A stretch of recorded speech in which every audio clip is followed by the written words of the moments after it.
welcome to everyone who's joined us for what I think will really be a pretty terrific opportunity to have a masterclass in quantum computing. What are the basics? What is the relevance for financial services? And why is this a topic that you should start thinking about today? It's a topic that's certainly moved into the media, and we think that we'll see some more news coming in the near future. But it's a topic that not many have gotten beyond a few basic headlines and some terms like quantum supremacy and quantum-proof crypto. And that's the aspiration today, is to give our audience a level set about what's new and different about this new technology, what's different about this type of computing, and why this is particularly relevant for the financial services sector. So with that, I thought that as a starting point, we'd give folks some of the essentials of quantum computing. How is this different from types of computing that have happened before, and what are some of the advantages? So Will, maybe if we could start with you and start building those blocks as other colleagues will come in and add some pieces as well. But Will, what's different about quantum computing? What are the essentials? Yeah, thanks, Conan. So when we think about quantum computing, of course, it's based on quantum mechanics, and geez, isn't that weird? So to understand quantum computing, it's good to take a step back and ask, well, okay, what are these conventional computers that we've got today? And as we know, those are built on these electronic switches called transistors, and they represent information digitally, meaning it can be a 0 or it can be a 1. What's different about a quantum computer is that, of course, they can represent 0 or 1, but they can also represent both 0 and 1 at the same time. Now, that's strange, but it's true, and it's a consequence of quantum mechanics. If you want a physical picture to think about the planet Earth. The North Pole is state 0, the South Pole is state 1, and a transistor can be at the North or South Pole, and that's it. But a qubit, a quantum bit, can be anywhere on the surface of the Earth. And when it's anywhere other than the North or the South Pole, it's representing a superposition of 0 and 1 simultaneously. And why that's powerful is because when you have a superposition state, you're representing two states simultaneously, you have something called quantum parallelism, which allows a quantum computer to explore the many, many different states that are comprising a computation. It can do that simultaneously, explores a very, very large space, and as a result can arrive at answers much more efficiently than a classical computer can. Michele, can you build on that a little bit? Right, so a consequence of this is if you tried to simulate a quantum computer with any classical platform, not just today's computers, just any DNA computing, all these neuromorphic computing, anything in the classical embedding, every time you add another bit, you have to double the amount of memory you need, the amount of work you have to do to simulate it. So doubling for every bit, that blows up literally exponentially. And 30 quantum bits, you need gigabytes of data to simulate it. 40 bits, you need terabytes of data. And with a few hundred bits, you need more matter than exists in the known universe to simulate it. So that means, is that good for anything, though? Like, is a quantum computer good for doing anything other than simulating itself? Well, that's what we're going to discuss shortly.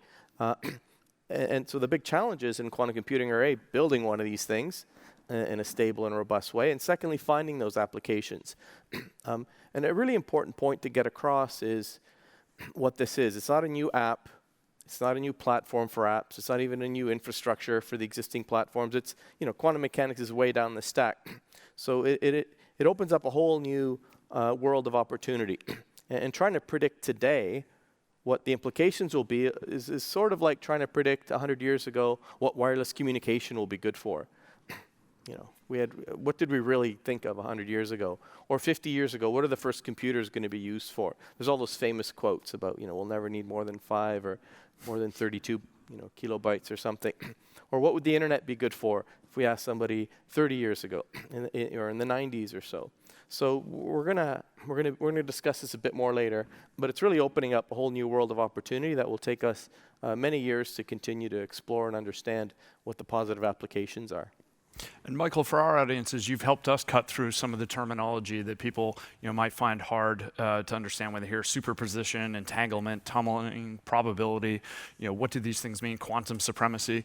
Maybe fill in any blanks that may be left so far to help our audience come up on a level set here.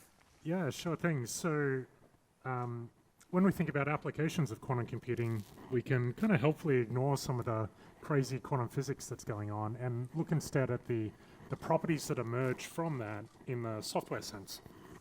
And so what we look for as software engineers are the probability distributions that we can draw from a quantum computer. Because quantum mechanics is inherently probabilistic, and it means that once we abstract that away a little bit, we're pulling these controlling probability distributions from that, which is incredibly useful for applications, particularly in the financial sector, which you all know very well. But the three application areas that are most interesting right now in quantum computing, and this is over the next 10 years, are optimization type problems. So think like portfolio construction, risk analytics, doing portfolio rebalancing type problems. The second is accelerating the training of machine learning. So the really expensive part of machine learning is going through that training phase. We use messy data to try to design an algorithm, put that into place. A quantum computer could help accelerate that and then therefore reduce the cost of training an algorithm useful in machine learning. And then you run that algorithm on a classical computer once it's trained. The third area is in chemical simulation. And so that's using a quantum computer to simulate the quantum mechanical properties of chemicals and pharmaceutical type molecules and that sort of thing. And not so relevant for financial applications, but as you're looking at different industries and how they might adopt this technology, that's going to become a really important one. So over the next 10 years, those are the three big areas that we're looking at in applications: in optimization, machine learning, and chemical simulation. It also gives people a very good sense of what these machines will be good at. Denise, any pieces that you think we're missing here on the essentials of quantum computing or applications before we move on to the next topics that we'd talk about? I think the point is that it's coming, and everybody should start being aware about it and learning about it. And so I compliment all of you for coming to this panel late on a Friday afternoon. It's an important topic that we all need to become familiar with because it will rapidly change our world as it comes online. And actually, I think there are probably two applications that are going to get mentioned that from a financial services perspective matter tremendously. Well, and I think we want to dive into that That's great. deeply a bit later. Sorry to interrupt. I just didn't want to get us ahead of ourselves. But before we talk about all of those different application developments, wanted to talk about where we are on the development curve of the hardware first. And again, quantum supremacy is a term that folks are probably pretty focused on. How should they be thinking about it? Cut beneath the surface of that, and where are we on the development curve? What should people be on the lookout for? There have been reports about a 52 or 53-bit machine. So what matters here? Where are we on the curve? You've thrown out numbers like 100 years, 50 years. Is this something that is that far over the horizon? Others have said, things are coming in the next year or two. So help people kind of sort through that noise of where are we really on the development curve. Maybe we'll start with you first. Sure. So quantum supremacy is basically defined as the point at which a quantum computer can outperform a classical computer, even the most powerful supercomputers in the world, at a specific task. And we probably have seen this paper that got leaked a couple of weeks ago. We expect it's going to be out in publication soon. That we believe that quantum supremacy has been achieved. So what that actually means is, as you said, it was a 53 qubit quantum processor stacked up against some of the most powerful supercomputers in the world. For example, Summit, which has about 40,000 processors, and each processor has billions of transistors and 250 petabytes of memory. I mean, this is a huge computer, and for this specific task, it was beaten by a quantum computer. But what does it really mean? Of course, it depends on what the task is. And today, the tasks that are being performed are not necessarily commercializable, that these tasks are meant to show that a quantum computer in principle can outperform classical computers using the types of algorithms that we would one day use to implement commercializable algorithms. So it's a demonstration that shows a quantum computer is powerful. The next step is to develop the commercial algorithms that can then use that quantum computer and actually perform something useful, practical. Michael, some comments. So my company, Rigetti Computing, we build quantum computers. That's our core business. And we build the full stack of quantum computing. So we've got a fab where we build chips and we assemble those chips, put those into a system, make those systems available on the cloud through a quantum cloud service, and then run applications on top of that. And so, all of you today can go to our website this afternoon and get access to those computers and start to experiment and explore that space. Now, that said, these are pre-commercial machines. So they're essentially test beds, they're developmental platforms to help us understand what the applications are going to look like, and then feed that back into the hardware development cycle. And it's going to be some time yet before the first commercial applications of quantum computing emerge, but we expect that to be quite soon. We need to work with all of you to look at those applications and feed that back into the hardware cycle so that we can accelerate that. But over the last couple of years especially, we've seen a huge acceleration in that movement. So more and more computers are becoming available. We're seeing faster development of that hardware to make it more accessible and more useful. And so that's giving us a lot of confidence that we're on the cusp of seeing some commercial applications of these machines soon. So it feels to me, to put words in everyone's mouth, like we're talking about lower numbers of years, not counting in decades, and maybe even high numbers of months until people start. And again, maybe it sounds more like a continuum of development rather than, oh, gee, there's going to be a moment where quantum is commercialized and, hey, this is a thing that's deployed. And really what we see is wading in and sort of a slow development there. So I see some nodding heads. Anybody want to add some color or facts there, Michele? Most of my work is on making sure our cyber systems, the digital economy, will be safe against these quantum computers. So inevitably I get asked, well, when are they going to be able to break the codes that protect our cyber systems? So just a few weeks ago, we completed a study where we surveyed 22 of the world's leading experts in quantum computing and asked them, when do you think a quantum computer, or what do you think is the likelihood that a quantum computer breaks RSA 2048 in 5 years, in 10 years, in 15 years, in 20 years? And the answers were, in 5 years. Now, just keep in mind, to break RSA 2048, you need a pretty big quantum computer. So a useful quantum computer will happen before that. But just to give you some kind of concrete benchmark, 12 out of 22 said less than 1%.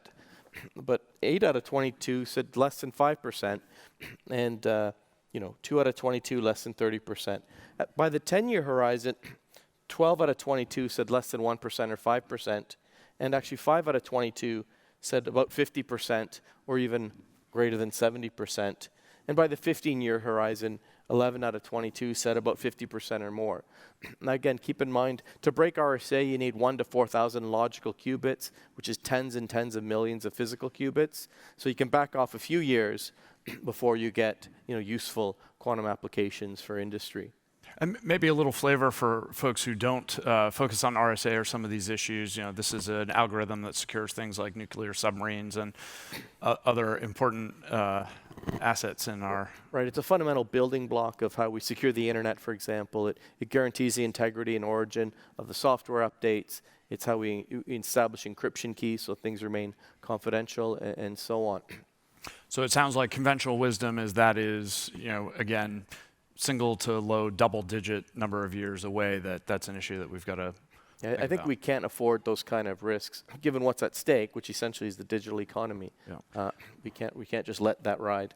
So moving on from the development curve and those risks, Daniel, I'm sorry to have cut you off before, but now we'd really love to get into some of those application areas. Michael, you started to give us a sense of, sort of 3 buckets. But one of the questions, of course, that I'm always interested in this room, why is this such a relevant technology for financial services to start to invest the time and attention to understand it? I think security is clearly one angle, but if you could help us understand the buckets. Those are essentially the two, and I think they're the much more existential threats. So we talked about the importance really of quantum computing for optimization problems, also for optimization of machine learning, which is essentially an optimization of training problem on speed, and hopefully it helps with those. I mean, it's not clear that it will because we have to find a way to generalize the quantum algorithms into those spaces, but there's a fairly good indication that it will. But the two that we have very clear indication that it'll have a significant impact on is one on encryption. And the first element of that is the ability to factor composite numbers into their primes. Now, that sounds like an interesting grade 4 math problem, but it's actually, as we indicated, the core of much of our encryption today that we deploy. Not all of it, but a large portion of it, particularly in financial services. And it's not just around nuclear submarines, it's around your financial data at banks, how that's stored and how that's transmitted. So this is something that financial services need to be extremely aware of today and be thinking about today so that we can be preventative about when that happens in the future. Because the moment that quantum is able to be commercially deployed to solving RSA decryption, all your data is readable. All your data that's out there is readable. And that's an important realization. So while we may have tons of data possibly, on the dark web, because it's not when you get hacked, but we think that that's safe today because it's encrypted and it would take 10,000 years to decrypt it. The moment that quantum is viable in decryption, that's all available. And by the way, so is a lot of the infrastructure that relies on that same encryption technology, like a blockchain technology. That's all readable. And that's a singularity point, and that's something that I think we need to think about from a risk management perspective. That's the negative story. The positive story is quantum communication, quantum encryption is extremely safe. So that, in fact, it's provable to not be decrypted, at least with anything that we know about. And so that's a solution that's, in fact, feasible and used today. In fact, money has been sent from the Bank of Austria using quantum technology. So it's hard to scale, but it's at least feasible. So those are the two, I think, near and present both opportunities and threats to financial services and to our data that we need to think about today and have a risk assessment framework around going forward. How about also the question of modeling and risk scenarios? I know that certainly for our insurance clients, starting to understand and predict climate risks a little better, that's a tricky problem today. For Are me, there that some goes way down the list. shoots in that area? Way down the list, we talk about portfolio optimization problems and portfolio simulation. In terms of the wonderful uses of quantum, I'd much rather fix carbon capture and nitrogen fixing than I would fix portfolio optimization. I don't think portfolio optimization is a well-defined problem. To be frank to start with, it's and it's not beyond the wit of normal computing power to solve. So it's nice to talk about that as being a potential financial service application, but I don't think that's a game changer for us, to be frank. There are computations that get quite time-consuming and difficult with current commercially feasible financial resources, like this thing we call the XVA, the valuation adjustment that we have to do in our books, and it'd be nice to get that closer to real time. But to be honest, most financial services firms have difficulty doing addition and subtraction required to close a balance sheet on anything less than a week's time frame, let alone near real-time optimization problems. Yeah. Other comments from the group on applications? So we have a number of engagements with banks. Haven't yet publicly announced them, but we're working on option pricing. We're working on Monte Carlo algorithms as well as portfolio optimization. So there's a lot of interest from the financial sector on different applications in quantum. And that's how are these clients accessing this computing power? I think a little color about what's being built, how will this be developed, and how is it some technology that financial service firms can move into? Maybe, Denise, if you could start that off, and Michael pick up. So there's many different ways to access quantum computers. I think the most novel and new way is a non-subscription way via the cloud. Everyone accesses via the cloud. But Rigetti has started offering pricing by the hour, which is really great because anybody can access a fully fledged quantum computer without a multi-year contract. So that's become very popular lately.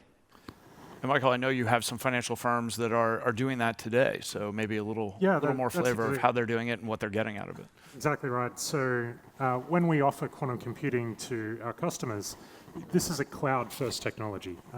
They're quite exotic instruments and takes a little care and feeding to make sure that they operate properly. So organizations are not going to be buying their own quantum computer to keep in the basement and work on independently anytime soon. So cloud-first technology. And it's also a technology that needs to be interoperable with other compute technologies. So you need classical high-performance computers running alongside it.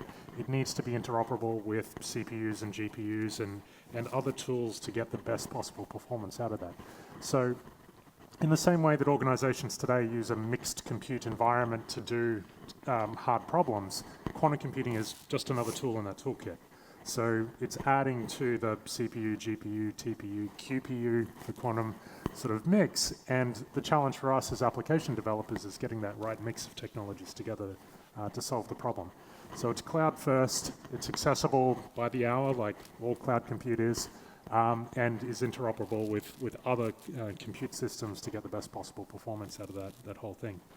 So that's the pathway that we see to bringing this to commercialization, is to make it accessible on a sort of hourly basis, but also really focus on making it a hybrid performance with the classical computers that sit with it. Right. And Will, I don't know if you have a quantum machine in your basement, but any comments about how this is commercialized and brought to the public sector? Public sector and private sector, I'm sorry. This is a strategic technology, and so clearly development is closely intertwined with government. Cloud policy is another area that we've been very engaged in here at the IF, and making sure that our industry is able to access and use the efficiencies of the cloud, where a lot of data localization requirements have been an issue. So maybe a little bit of a flavor of how this as a strategic technology is being developed, and how the commercial sector will be able to access it. Yeah, so maybe just to take one step back, one takeaway message here is that quantum computers are not just smaller versions of the classical computers we have today, and in the same Moore's law-like scaling that we've got used to over the past couple decades. Just like has been said here, that these are computers that will be accessed in the cloud, and in fact, we expect that different cloud-based computers may target different applications. They may be application-specific, particularly in the nearer term. Related to corporations versus government, of course, it's a strategic technology for the reasons that we've talked about. It's not just that there are many commercializable algorithms that we're trying to implement, but there are also some very important national security aspects to this as well. What we don't want to lose sight of, though, is that it's important to have a good research base in the United States, where researchers can access and develop these new algorithms and get access to the computers. And of course, the companies play a certain role in that, but the US government also plays an important role in that as well. And so as you may have heard, there's a national quantum initiative currently in the United States, which aims to establish some quantum centers at different places around the US to be determined. But I would expect that there will be cloud computers that become available through those avenues as well, to allow us to do the longer-term research that's necessary so that we can achieve some of these commercializable products in the future. Maybe if anybody else has more comments on that, sort of the R&D phase, we do see different nodes developing. Some markets have been in the lead. We see a concerted effort from the EU to try and develop a center. So Michele, any? Yeah, I think at this early stage in the development of the technology, it has this capability, but we're just the applications that have been mentioned so far, I believe, are just our first. Well, not guesses, our first understanding of what it'll be good for. But as time goes on, that will definitely broaden. And just to amplify something Michael said earlier, it's just in the last 6 to 18 months, really, that I think we've been engaging actively with end customers and saying, like, what are the problems you need solved, and where computational power is a bottleneck? Because until we have those problems, we don't know if this hammer will suit those nails. And we're finally starting to get those insights. And I think that's going to continue to amplify. And that's happening in Europe and in North America and elsewhere in the world.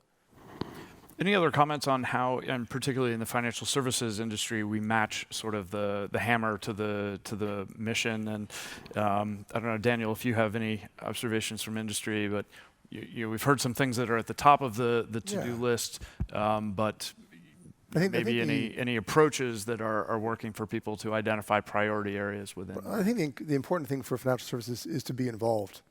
And to start learning about that, how that technology is evolving, what the timelines are likely for that technology to evolve.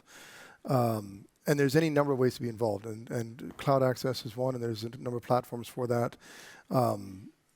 We're involved on the VC front with a number of firms, so we get to watch the technology through capital investment. We're also involved with companies that simulate quantum computers, so we can look at the class of problems that's viable and do proof of concept which is in some ways an easier access point than going straight to quantum. So you can learn how the technology could be in principle applied in the future and where it couldn't be applied, which we're still collectively learning about.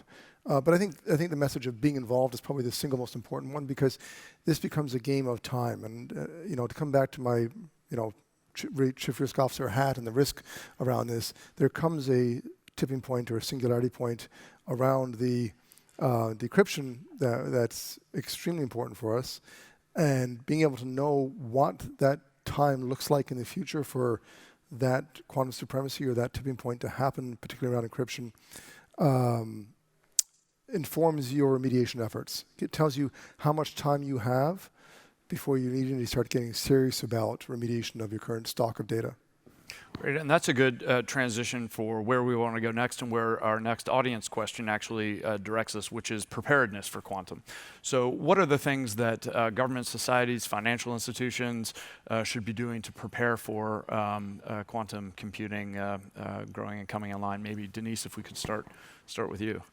So I look at quantum computing and being prepared for it kind of in two ways. One is the security point of view, which I think is very important. It's important to everybody in the room. And then the second way is to look at your business and where are the intractable computer problems and where could you get a business advantage from an innovative technology like this. And I think both sides need to be considered for every business. Excellent. And Michele, the UK government, for instance, has a plan that I think you've mentioned. Maybe a little color about that and what you think about what's required for preparedness. Right. So it comes down to, when do we need to make sure our cyber systems are secure against quantum attacks? And as Daniel's mentioned, it's already too late in some instances. Again, these public key codes that will be broken, they underpin essentially all of our critical infrastructures. So it's a very serious problem that we do need to mitigate in time. But what's soon enough? And it depends on three parameters. This is the only equation in this panel. Part of it is what's the secure X? What is the security shelf life of your information? And for some information, it's 0, just ephemeral, doesn't have much value after a few days or minutes. For some, it's 10 years, 20 years, right? There's certain information you have a regulatory requirement to protect it for a long period of time. The other parameter is the migration time. How long does it take you to migrate your platforms to be resilient to these attacks? And this takes anywhere from 5 to 15, even 20 years to do properly. And lastly, what is the threat timeline, the collapse timeline? What is Z, or Z, as I call it? The time at which quantum computers will break these codes and compromise this information. Right? So for the next Y years, the migration time, you're stuck with these quantum vulnerable codes. You're supposed to protect that information for X years, right? But if the collapse is less than X plus Y years, you're already too late.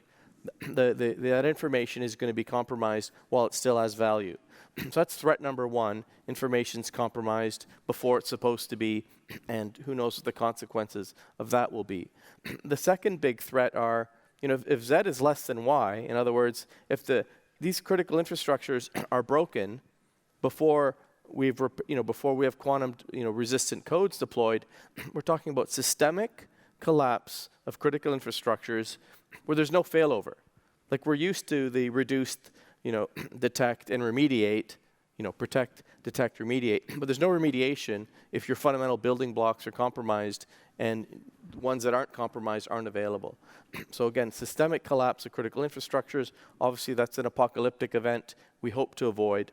The third threat to the financial services sector, as well as other critical infrastructures, is if we kind of play the wait and see game, and suddenly the next big milestone for quantum computing is achieved, and that's really a starting gun. We're going to rush, do the heroic thing, slap those Band-Aids on at the last minute, and what are we going to get? We're going to get poorly designed and poorly implemented foundations to our cyber infrastructure, which is wonderful if you're a hacker, right? Because if you think the zero-day attacks and all the vulnerabilities we're suffering from today are bad, it'll be a lot worse. So that's threat number 3. And the shorter term threat is this last one, which when that starting gun goes off, if people look to their institutions that they're trusting, they have confidence in, and say, you have it covered, right? You're ready for these quantum attacks, and it's clearly not under control. And we go into the usual circus of finger pointing of, well, it's the CISO's fault, so he or she gets fired, and the board fires the CEO, and the regulators are, chastising the boards, and everyone's saying, what were you doing to the regulators? So that zoo, that circus, what does it do? It just further reduces our trust and confidence in our institutions, which is already a problem for society because it supports populism and other things that are threatening us. So I think we do need a well-articulated, we need to be able to articulate, no, we have this covered, we've done our quantum readiness, our preparedness, we're on track, we're ahead of schedule, and this is under control. We've done this right at least. That's where we want to be. Now, I can expand a bit on what that means. Well, I think you've laid out a lot of the challenges and the threats and sort of what could go wrong. So giving folks a sense of, hey, there are some solutions and plans out there would be good as well. But they won't magically appear, right? It's very complicated. If you're in the banking sector, if you talk to the technical people, ask them how long it took them to go from SHA-1 to SHA-2, or from DES to AES. It took years and years to make what at least abstractly should be a trivial thing. So what can we do today? Well, I think step 1 in terms of quantum readiness, the first step in quantum risk management is a quantum risk assessment. So you look at your X, Y, and Z across all your key information assets and digital infrastructures, right? So step 1 is you do an inventory, you identify your vulnerabilities and see how vulnerable they are. And then you estimate your timelines for those systems, when the threat is going to be real and when the solutions are actually going to be available for you. Because it's complicated. A lot of banks will say, well, we rely on our vendors for this. I'm like, well, did you ask them if they're ready? And they said no. And I talked to their vendors, and I'm like, are you going to be ready? Look, our customers aren't asking. So that dialogue needs to start. So once you've identified your assets and the relevant timelines, start figure out who your threat actors are and when you think they're going to get access. And then look at your quantum, see where the X plus Ys are not greater than Z or getting close to Z, and prioritize what you need to do. And then part of the plan is, of course, to continue tracking the threat and the solutions and engaging with your vendors. And this is something that can be done in a few months, at least the first order, quantum readiness, quantum preparedness plan. And of course, it needs to be updated every year. And this is where I think regulators and supervisors need to enter. And there's no reason that they can't, in the next 6 to 12 months, ask the entities that they're supervising and regulating to produce these plans, at least the first order plans, and assess them and maybe provide helpful feedback, and they'll of course continue to improve over time. But that's something I think, given how tight the timelines are and how long it takes to mitigate, we all need to have in place in short order. And clearly there's another, perhaps lesser, but should be aware of the risk that comes of the X plus Y greater than or less than Z equation, and that's the reputational issue. Yeah. So you may actually have X plus Y less than Z and may be okay, but if there starts to become a narrative, and there will at some point become a narrative, that quantum's coming and it's a real threat, and if there are, let's say, alternative fintech providers that are quantum ready because their technology stack doesn't depend on legacy as much, and you're not, and your narrative is not robustly that we are quantum ready, then the data that customers have with you is no longer safe, and that will be a reputational impact. So I think even just for sustainability of the business model in the near term, that's something we need to start thinking about now. That's not as existential a threat as the nuclear subcodes being out, but I think it's one that we need to be aware of as well. And I think that, you raised the point on latency of data and what's the lifetime of data. Passwords we change in 30 seconds. It's almost zero latency. But the PII that all banks have has incredible latency. People live in the same houses they lived in 10 years ago. Your social insurance number is the same. All this identity that could be reconstructed from data that really does not change very, very, very quickly, has a very long lifetime. So the X part of the equation can be very big.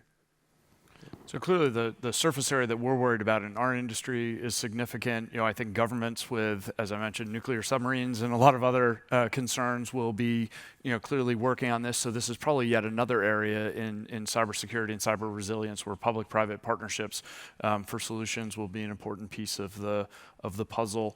Michael, I don't know if you had some thoughts on the solution set as we look at the problem set. Well, I think the central element to any capability in quantum computing, whether that's the risk or the opportunity side, is going to be in the workforce. And the good news for financial institutions is you've got access to an incredible wealth of resources in your existing workforce and in your supply chain that can help you address this.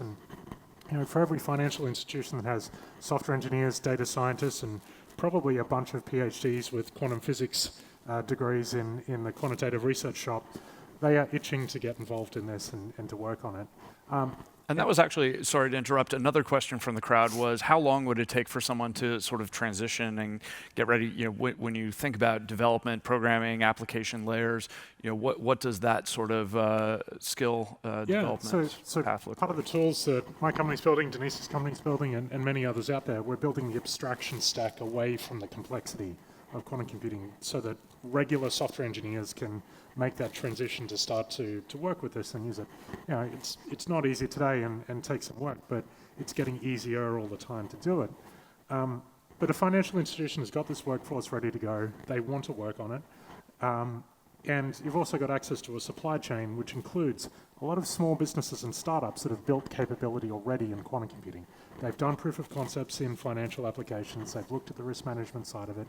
And so for a relatively modest investment for a large organization, they can start to build up that organizational know-how and capability, either by unlocking the latent talent that they've got today, by just allowing people to do some work, or engaging with a startup or a small business that's got access to some of the tools that we've talked about today.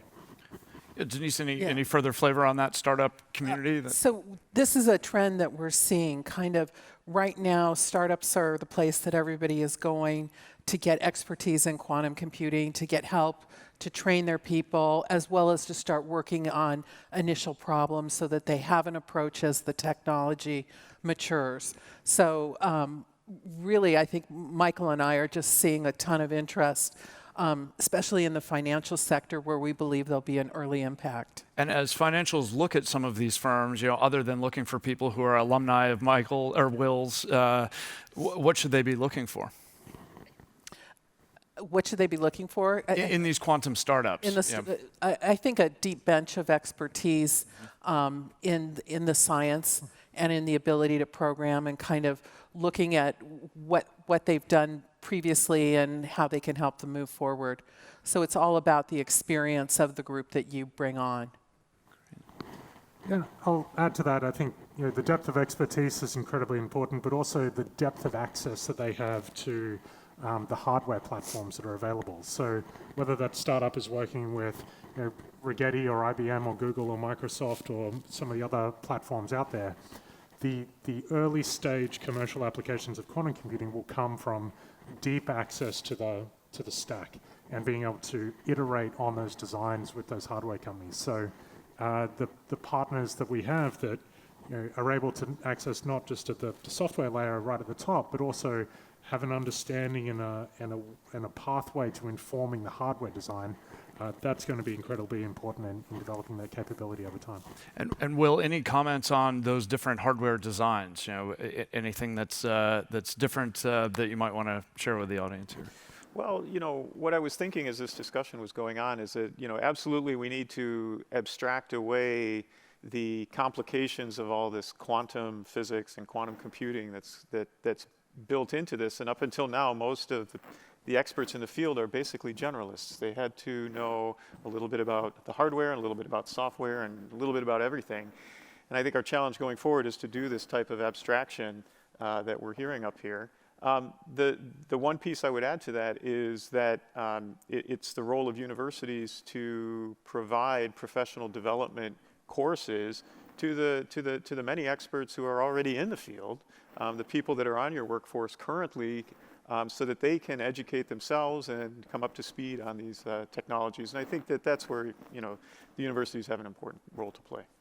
And I know that that was a story that Piyush Gupta shared with some audiences the other day, was that as they were transitioning from COBOL to some of the newer languages, folks said, oh, you've got to go hire a bunch of new kids. And instead, he incentivized the current engineers, COBOL engineers, to go out and upskill themselves. And 1,200 out of 1,300 became his best and brightest and smartest and most experienced programmers in the newer languages. So I think that that can be a compelling story. It's useful because these are the people who understand deeply the problems that you currently have, right? And so by educating them in quantum, you can reach across the aisle and hopefully find solutions to those problems. So I think some of the main takeaway messages as we just wrap up, and I'll ask each of you to maybe share a thought. At least it sounds to me that although we started with some quotes of 50 years, 100 years, I think it's really sooner than you think. Planning timelines are important. The technology might be moving faster than we think. We might be at 53 qubits, and we'll see what that development curve looks like. And it's also important for, because it's a very different type of computing, that it's important for institutions to get engaged earlier. It's easy to do it now that a lot of the technology is accessible via the cloud, that there are firms and a lot of new startup firms that are trying to make it easier to integrate and access. So those were sort of some of my main takeaways. What are some things, if we go down the row here, that you'd like to leave with the audience? Yeah, so 2 quick thoughts. It's a relatively modest investment to get started, whether you're doing the risk assessment or looking to build some capability for the opportunity side. And I'll leave with an invitation to you all. Next time you're out in Berkeley, California, you're very welcome to come visit the Rigetti Quantum Cloud Service Facility, so you can see one of these computers up close. We'll let you hold one of the chips. You can look at it under the microscope, and you can get a sense of how real this is and the kind of technology that's going into it. So we'd love to see you out there soon. Yeah. Daniel, new set of risks. A whole new set of risks. Echo McKelly's point on making sure you've got a quantum risk assessment framework in place, and that starts with most, like other data initiatives, on the identifying the crown jewels, what is really going to be most affected by quantum, and prioritizing investment in that. And then coming back to the one piece of math, X plus Y greater than Z threat that we've got out there. X and Y, we kind of might have a sense of what those numbers kind of sort of look like. Z, we are all playing around in the dark trying to figure out what that looks like. We're getting probably some collapsing happening, quantum collapsing happening on what that timeline will look like. But the only way you're going to be ahead of that curve is to be involved. So make sure you're involved on any one of these platforms or otherwise, so you know what the space looks like. And as Z starts to collapse, you can start to be better prepared. McKelly, readiness? Yeah, so on the happy quantum side, I also spun off a company that helps clients with this.